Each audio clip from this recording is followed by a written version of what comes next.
Okay, guys, I've been involved with both of these organizations forever. I want to talk about Bassmaster and MLF both. Let's talk a little bit about MLF first.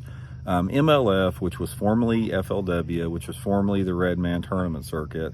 I've been fishing them since 1984. My first year fishing the Red Man Circuit. Qualified for the All-American, was the Red Man All-American back then. Now it's the MLF All-American, I guess. And so I've been involved with them for a long time, fishing their tournaments. Now, first of all, let's talk a little bit about the three different tournaments they have. They've got the Bass Pro Circuit, they've got the Toyota Series, and they've got the BFL events. The BFL events and the Toyota Series, guys, are two of the best run tournament circuits I've ever fished. I love fishing them.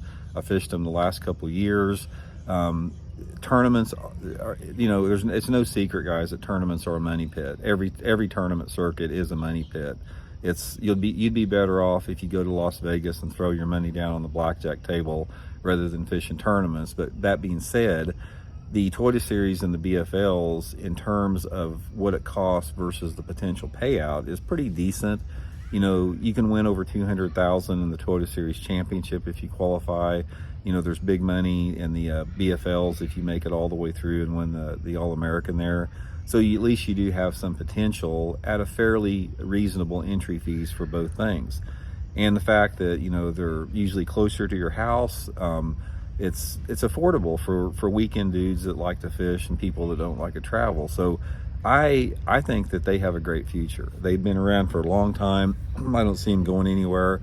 In fact, if everything else goes down the tubes, I think you'd see the Toyota Series and the BFLs remain intact. Now, not so much for the Bass Pro Tour. Guys, I'm going to tell you right off the bat, I have a bad taste in my mouth for the Bass Pro Tour. I don't think it was right what they did when they segmented the sport and created the Bass Pro Tour and sniped 75% of the Bassmaster Elite Series top pros over there by dangling this big financial carrot in front of their nose, which never did materialize. We've all seen the huge exodus of people wanting to leave the Bass Pro Tour over the years to come back to the elites. And what happened is when they had that split, it was one of the worst things that ever happened to pro fishing, because when the Bass Pro Tour was started, it essentially made it 10 times harder to make a living as a professional angler. It's like there were more pros out there, the pie got smaller and smaller and smaller, and as far as being able to make a living from the endemic side of fishing, it just got tougher and tougher and tougher.